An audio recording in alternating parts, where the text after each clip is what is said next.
నమస్తే, welcome to editor analysis. Pavan కొత్త team సిద్ధం. పవన్ వ్యూహం, సైన్యం సిద్ధంగా ఉన్నాయి. ఇప్పుడు సిద్ధం అవడం ఏంటి, ఎప్పుడో సిద్ధంగా ఉన్నాయి అంటే ఈ మధ్యకాలంలో అధికార ప్రతినిధులు ఎవరైతే యాక్టివ్గా మాట్లాడతారో లేకపోతే తమ స్వరాన్ని వినిపిస్తారో వాళ్ళు కాస్త సైలెంట్ మోడ్కి వెళ్ళారు. దానికి కారణం ఏంటంటే డిబేట్లోకి వచ్చినప్పుడు లేకపోతే వేరే రకంగా సొంతంగా వీడియోలు చెప్పినప్పుడు కొన్ని అపశృతులు దొరుకుతున్నాయి. అది పార్టీకి ఇబ్బందికరంగా మారుతున్నది. ఎలా పడితే అలా మాట్లాడొద్దు. సరే, మనం వెళ్ళి కూర్చున్నాం కదా అని ఒకరిని తిట్టుకోవడం, కొట్టుకోవడం, ఇది కాకుండా సబ్జెక్ట్ మీద ఫోకస్ పెట్టి పద్ధతిగా మాట్లాడాలి అన్నది పవన్ కళ్యాణ్ గారి నినాదం. నినాదం ఎన్నోసార్లు చెప్పినప్పటికీ కూడా కొంతమంది కొన్ని లైన్ క్రాస్ అయిన సందర్భాలు ఉన్నాయి కాబట్టి ఆయన అసహనాన్ని వ్యక్తం చేసి కొన్ని రోజులు మీరు సైలెంట్గా ఉండండి, మేము క్లాసులు తీసుకుంటాము, మీకు పూర్తిగా తర్ఫీదు ఇచ్చి అప్పుడు పంపిస్తూ ఉన్నది. ఆ ముహూర్తం సిద్ధమైంది. మరికొన్ని గంటల్లో పవర్ఫుల్ టీము స్క్రీన్ల మీదకి రాబోతున్నారు. మరి పవన్ కళ్యాణ్ ఆ మాస్టర్ ప్లాను ఏంటి? 30 మందితో అసలు వేట ఆయన మొదలుపెట్టాడట. ఏపీ తెలంగాణలో కొత్త ప్రకంపనలు. ఇది ఒక ఎక్స్క్లూజివ్ వీడియో. ఎవరెవరు ఉన్నారో ఏంటి అవన్నీ కూడా మీ ముందుంచే ప్రయత్నం అయితే నేను చేస్తాను. ఆంధ్రప్రదేశ్ రాజకీయాల్లో ఆయన ఒక సునామీ, పవర్ స్టార్గా వెండి తెరను ఏలిన పవన్ మరి ఇప్పుడు డిప్యూటీ సీఎంగా పాలనలో తన మార్క్. కానీ గత 3 నెలలుగా ఒక నిశ్శబ్దం. పాలనలో బిజీగా ఉన్న పవన్ కళ్యాణ్ పార్టీని వదిలేశారా, జనసేన గలం తగ్గుతుందా అన్న చాలా విమర్శలు వచ్చినాయి. వాటిలన్నిటికీ కూడా ఒకే సమాధానం. ఇప్పుడు ఒకే ఒక్క నిర్ణయంతో ఆయన అన్నిటికీ చెక్ పెట్టారు. పవన్ కళ్యాణ్ ఇప్పుడు తన పొలిటికల్ ఆర్మీని సిద్ధం చేసేశారు. కేవలం ఆంధ్రప్రదేశ్లో మాత్రమే కాదు, తెలంగాణ సరిహద్దుల్లోనూ తన జెండా పాతేందుకు రూట్ మ్యాప్ రెడీ అయింది. తాడేపల్లి వేదికగా మొదలైన ఈ మిషన్ 30 ఏంటి? ఆ కొత్త టీంకు పవన్ ఇచ్చిన సీక్రెట్ టాస్క్ ఏంటి? ఇది జరుగుతున్న చర్చ. రాజకీయ విశ్లేషకులు సైతం ఆశ్చర్యపరుస్తున్న జనసేనాని తదుపరి అడుగుపై స్పెషల్ ఇన్వెస్టిగేషన్ రిపోర్టు ఇప్పుడు చూద్దాం. గత 3 నెలలుగా ఆంధ్రప్రదేశ్ రాజకీయం ఒక ఎత్తు, ఇకపై జరగబోయేది మరొక ఎత్తు. ఇన్నాళ్ళు పాలనాపరమైన ఫైళ్లపై సంతకాలు చేసిన పవన్ కళ్యాణ్ ఇప్పుడు పార్టీ డైరీని ఓపెన్ చేశారు. విమర్శల బాణాలు ఎదురవుతున్న సొంత పార్టీ నేతలపై కొందరు వ్యక్తిగత దాడులకు దిగుతున్న మౌనంగా ఉన్న జనసేనని ఆ మౌనం వెనుక ఒక పెద్ద యుద్ధ తంత్రాన్ని నడిపారు. తూర్పున సూర్యుడు ఉదయించకముందే తాడేపల్లి క్యాంప్ ఆఫీసు వ్యూహాలతో వేడెక్కుతుంది. ఎట్టకేలకు ఆ సస్పెన్స్కు తెరదించుతూ పవన్ కళ్యాణ్ తన కొత్త టీంను అనౌన్స్ చేయబోతున్నారు. ఏపీ నుంచి 22 మంది, తెలంగాణ నుంచి 8 మంది, మొత్తం 30 మంది పోరాట యోధులను అధికార ప్రతినిధులుగా ఇక బరిలోకి దించుతున్నారు.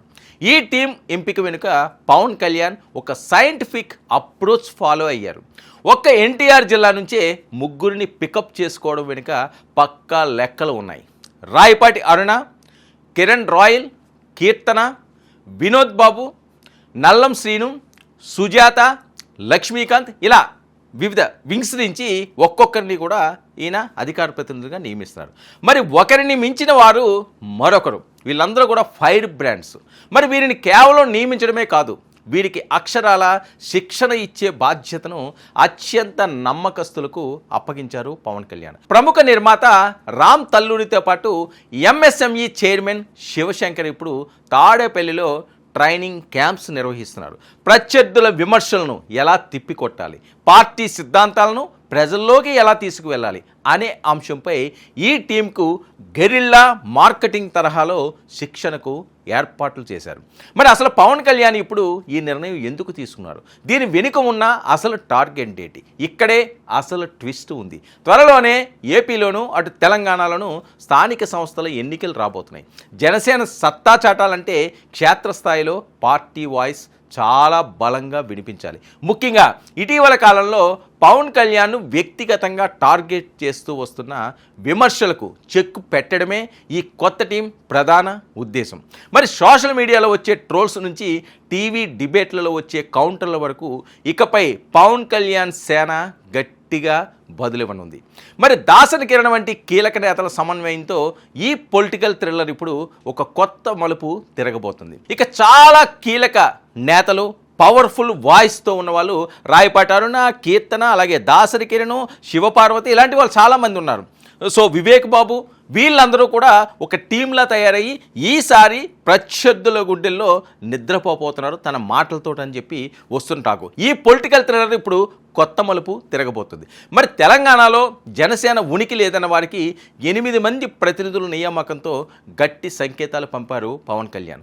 పొత్తుల సంగతి ఎలా ఉన్నా జనసేన జెండా 2 రాష్ట్రాల్లోనూ రెపరెపలాడాలన్నది ఆయన ఫిక్స్ అయ్యారు. అటు డిప్యూటీ సీఎంగా ప్రభుత్వ బాధ్యతలు, ఇటు అధినేతగా పార్టీ పటిష్టత.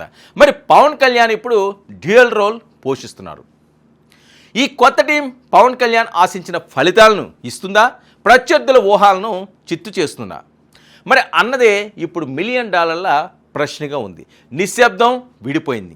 జనసేనని మళ్ళీ గర్జించడానికి తన సైన్యాన్ని సిద్ధం చేశారు. 30 మంది కమాండర్లతో పవన్ కళ్యాణ్ చేస్తున్న ఈ ఎత్తుగడలు తెలుగు రాష్ట్రాల రాజకీయాల్లో ఎలాంటి సెన్సేషనల్ క్రియేట్ చేస్తాయో చూడాలి.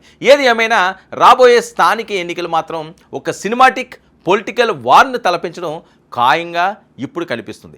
ఇక రాబోయే స్థానిక సంస్థల ఎన్నికలు మాత్రం ఒక సినిమాటిక్ పొలిటికల్ వార్ను తలపించడం ఖాయంగా కనిపిస్తున్నది. మరి టీం సిద్ధమైంది.